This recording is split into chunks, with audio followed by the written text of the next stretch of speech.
Meus amigos do canal Sou Mais Vasco News, e nessa manhã de sexta-feira, sextou, depois de uma derrota do Vasco e o Fluminense ainda ganhando um jogo, o Flávio Dias traz informações importantes sobre o próximo jogo do Vasco contra o Juventude em São Januário, que precisamos ganhar todo jeito, de qualquer jeito precisamos ganhar, e temos novidades importantes que o Flávio Dias vai trazer. Então acompanhe o vídeo, deixa o seu like, se inscreve no canal para não perder nenhum conteúdo que colocarmos aqui no Sou Mais Vasco News. Valeu, segue o vídeo. A gente falava aqui, 7 horas sem sofrer gol.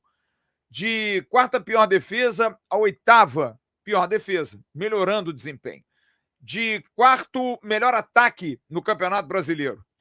Ter 3 entre os 10 melhores jogadores em termos de assistências em toda a competição, em todo o Campeonato Brasileiro. E 2 artilheiros entre os 6 artilheiros do Campeonato Brasileiro.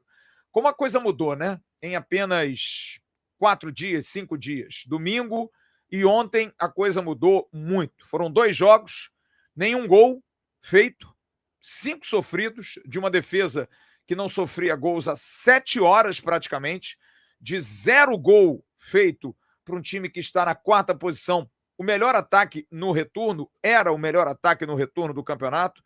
Um jogo sem chutes em gol, 2 jogos com pênaltis que o Vasco comete, um jogo com o goleiro Léo Jardim sendo o craque, e algo que chamou muito atenção: a falta de atitude do time, de uma forma muito inaceitável no clássico de ontem no Engenhão. E aí a pergunta que todo mundo quer fazer: o que será que houve? Por que isso aconteceu? Porque contra o São Paulo houve jogo, houve sim um equilíbrio maior e um jogo com mais chutes, mais chances. A gente vai mostrar aí do aplicativo SofaScore a estatística do jogo Vasco e São Paulo, para a gente mostrar que houve sim uma partida com oportunidades de lá, de cá, enfim, as coisas aconteceram. Foram 24 chutes do Vasco, 11 do São Paulo, 8 chutes em gol, com direção ao gol, 6 do São Paulo, uma bola na trave do Vasco, a cabeçada do Ryan, 6 chutes próximos ao gol do Vasco, 4 do São Paulo, 10 chutes bloqueados pelo São Paulo do Vasco, 1 do São Paulo, 11 chutes do Vasco dentro da grande área, 6 do São Paulo, 13 chutes de fora da área do Vasco, 5 do São Paulo, enfim, houve um jogo, equilíbrio, né? A gente teve aí um equilíbrio em termos de estatísticas de ofensividade, que é o que vale para vencer o jogo. Agora, ontem, a gente vai trazer a expectativa aí de melhorias que a gente tinha para o jogo de ontem, mas ontem foi uma tragédia. Absolutamente uma tragédia. A gente vai botar aí a estatística do jogo de ontem e vocês vão ver. Foi diferente do que aconteceu domingo. O Vasco deu 24 chutes. Ontem o Botafogo deu 23. O Vasco deu 12. Essa estatística chama mais atenção. Foram 9 chutes no gol do Botafogo, nenhuma do Vasco. O Botafogo meteu 2 bolas na trave, o Vasco nenhuma. Chutes próximos ao gol, que é aquele chutinho de fora da área, lá do Tietê, aquelas coisas, 6-6. 8-6 em chutes bloqueados. O Botafogo, mais da metade de chutes de dentro da área, e de chutes de fora da área, 6-4. Um verdadeiro massacre em relação a números ofensivos, que comprova realmente que o jogo de ontem foi extremamente desigual. 0 finalização, posicionamento errado, encaixe completamente frouxo, marcação falha, pouca agressividade por parte do Vasco para tirar os espaços do Botafogo, uma saída de bola muito ruim, uma transição lenta, uma transição vagarosa, com vários toques ali atrás, sem uma progressão efetiva. Os laterais muito presos, sem oportunidade de se aprofundar. Os pontas, que até chegaram a trocar de lado, muito ineficientes nos duelos. Andrés Gomes, no primeiro tempo, teve 3 bolas mano a mano e perdeu as 3 para o Alexander Barbosa. Alguns jogadores abaixo, até no aspecto físico, ficou bastante claro. Por exemplo, o Ryan, que ficou uma semana parado aí em função de uma lesão depois do jogo do Fluminense, não foi a Bragança Paulista, parece estar realmente ainda faltando melhorar o condicionamento físico.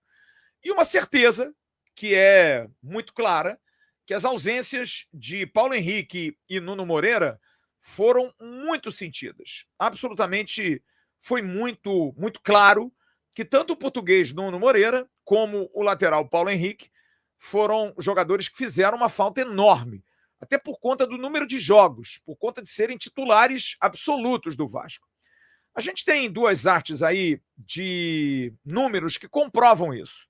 Vamos começar pelo Nuno Moreira, que pela primeira vez não jogou no Campeonato Brasileiro. 32ª rodada, ele foi suspenso. É um jogador de 31 jogos no Campeonato Brasileiro, 6 gols, 5 assistências, tem uma média de 1,4 passes decisivos por jogo, quer dizer, para decidir, para fazer o gol.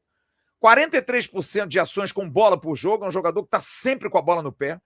53% de bolas vencidas por jogo, é um jogador que combate muito, que também compõe, que também ajuda na recomposição.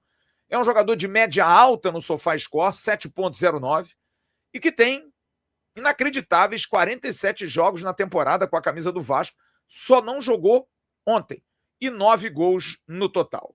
É um verdadeiro motorzinho para o time. E fez muita falta.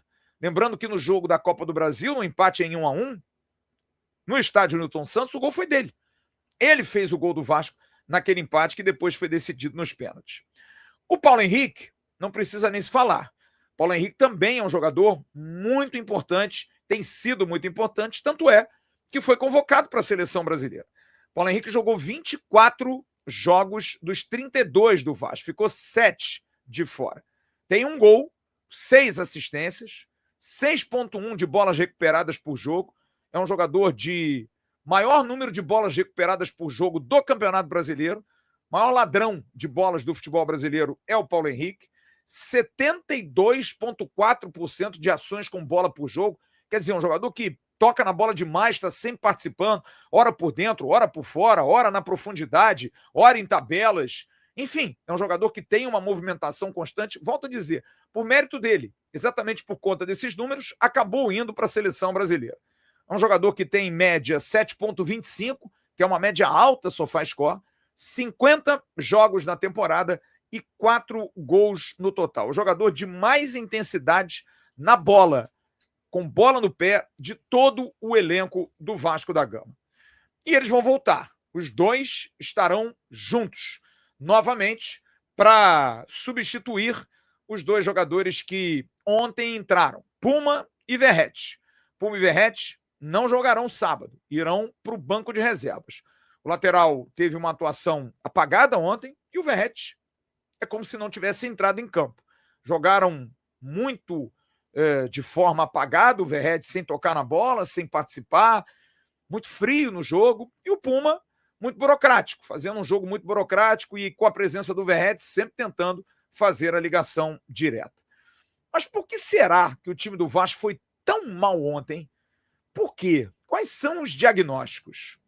Olha, muito silêncio, muito pouca informação, mas é claro, a gente sempre consegue sondar uma coisinha ali, com alguém próximo, com alguém que está ali do lado, com alguém que frequenta, alguém que conversa depois do jogo.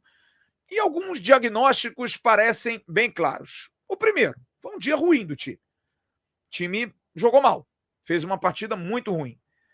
Um jogo próximo do outro. O Vasco jogou domingo, 8h30 da noite. O jogo acabou de noite, muito tarde no domingo.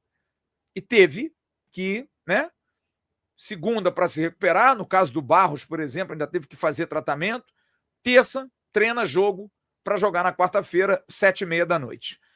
Pode ser uma grande desculpa? Não, mas pesa, de qualquer maneira. O calendário um pouco mais apertado. Tempo de recuperação um pouco menor.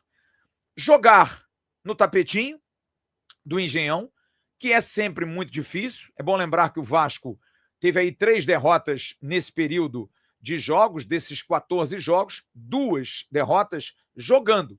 E por coincidência de 3-0. 3-0 para o Palmeiras, lá no Allianz Parque, no tapetinho, e 3-0 para o Botafogo ontem, também no tapetinho.